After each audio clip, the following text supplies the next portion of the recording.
एक गांव में एक लड़का रहता था जिसका नाम सुशांत था। उसके पास पढ़ने के लिए समय नहीं था क्योंकि वह हर वक्त काम में लगा रहता था। सुबह उठते ही वह अपने खेत में चला जाता था और सारा काम करके ही घर आया करता था। उसके पिताजी अक्सर बीमार ही रहा करते थे। वह उनकी सेवा भी बहुत करता था, लेकिन जब भी उसके साथ के लड़के स्कूल जाया करते थे तो वह भी यही सोचा करता था कि मैं भी स्कूल जाऊं। मगर क्या किया जा सकता था, उसके पास समय था ही नहीं। घर में सिर्फ उसके पिता और सुशांत ही रहते थे। सुशांत अपने पिताजी के लिए खाना बनाना और घर की साफ सफाई और खेतों के सारे काम वही करता था। वह इन सब काम करने के बाद भी यही सोचता था कि मेरे साथ बहुत परेशानियां हैं। घर में हम दो लोग ही रहते हैं। पिताजी अक्सर बीमार रहते हैं। मेरे साथ के सभी लड़के स्कूल जाते हैं। सुशांत को पढ़ना अच्छा लगता था मगर वह कुछ नहीं कर पा रहा था। तभी एक दिन उसकी बुआ सुशांत के घर आई और कहने लगी, ऐसा कब तक चलेगा? तुम बहुत परेशान हो। ऐसा करो, तुम मेरे साथ चलो और वहीं पर रहो। सुशांत के पिताजी ने बोला, ऐसा नहीं हो सकता है। तुम इस बात को अच्छी तरीके से जानती हो। मगर भाई, वह अकेला यहाँ कब तक रहेगा? और तुम्हारे लिए भी मैं यही कह रही हूँ। सुशांत अगर यहाँ पर रहेगा तो कभी पढ़ नहीं पाएगा। सुशांत के पिताजी यह बात अच्छी तरह से जानते थे और वे यह सोच रहे थे कि अगर सुशांत भी चला गया तो मैं अकेला यहाँ पर कैसे रहूँगा। सुशांत की बुआ को कुछ भी समझ नहीं आ रहा था और उसकी बुआ कहती है कि भाई, तुम उसे मेरे साथ भेजना भी नहीं चाहते हो और खुद भी जाना नहीं चाहते हो। ऐसा कब तक चलेगा? और क्या इसका कोई और भी हल है? अभी सुशांत छोटा है, वह जब बड़ा होगा तो उसकी भी जिम्मेदारियां बढ़ेगी। तुमने कभी सोचा है? भाई कहता है, अभी तो कुछ सोचा नहीं है मगर मैं सोच रहा हूँ कि उसकी जल्दी ही शादी करवा दूँ। उससे उसे भी आराम मिलेगा और हमारा घर भी चल जाएगा। बुआ ने कहा, तुम्हें कुछ समझ नहीं आता। अभी वो छोटा है, अभी उसकी शादी ठीक नहीं है। मैं ऐसा करती हूँ कि मौसी की लड़की को यहाँ पर भेज देती हूँ, जिससे तुम्हें खाने पीने की परेशानी नहीं होगी और तुम्हें इलाज भी करवा लेना चाहिए, जिससे जल्दी ठीक हो जाओ।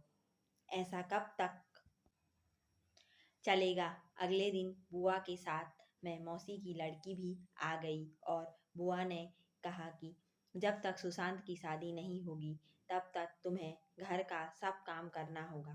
मौसी की लड़की घर का सब काम जानती थी। उसके बाद सुशांत को भी अच्छा लग रहा था।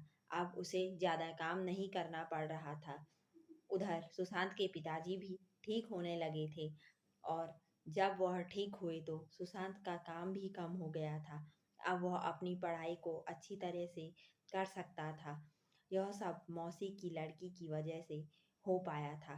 धीरे धीरे समय बीतता गया। मौसी की लड़की भी बड़ी हो गई थी। उसके बाद बुआ ने कहा कि इसकी शादी का रिश्ता आने लगा है और मेरी मानो तो अब सुशांत की भी शादी कर सकते हो। मौसी की लड़की का रिश्ता तय हुआ तो सुशांत ने भी बहुत अच्छी तरीके से घर में तैयारी की। सुशांत जानता था कि अगर वह न होती तो हमारे घर में कुछ भी नहीं होता। उसकी वजह से ही मैं आगे पढ़ पाया हूँ और पिताजी की तबीयत भी ठीक हुई है। यह हमारे लिए बहुत सारी खुशियाँ लेकर आई है, इसलिए उसकी शादी में कोई कमी नहीं होने वाली थी। सुशांत के पिता ने उसे अपनी बेटी की तरह ही समझा, इसलिए उसके लिए वो सब कुछ कर रहे थे। सुशांत ने भी अपनी तरफ से काफ़ी तोहफे दिए थे। जब शादी का प्रोग्राम समाप्त हुआ तब सभी लोग अपने अपने घर चले आए थे। सुशांत के पिता ने भी सुशांत की शादी तय कर दी थी क्योंकि वह अब घर को खाली नहीं रखना चाहते थे। इसलिए सुशांत की शादी भी अब तय हो गई थी और अगले महीने ही उसकी शादी थी। सुशांत भी अपने पिताजी को खुश देखना चाहता था। सुशांत को एक सेठ के यहाँ पर अच्छी नौकरी मिल गई थी। सेठ का गोदाम था। सेठ के गोदाम के सारे सामान की लेन देन का काम सुशांत ही कर रहा था। सेठ को सुशांत का काम अच्छा लग रहा था क्योंकि वह बहुत ही ईमानदारी से सब कुछ कर रहा था। सुशांत की अब शादी भी होने वाली थी। शादी में जब बुआ आई तो कहने लगी कि अब सब कुछ अच्छा चल रहा है। सुशांत के पिता ने कहा कि यह सब तुम्हारी वजह से हुआ है।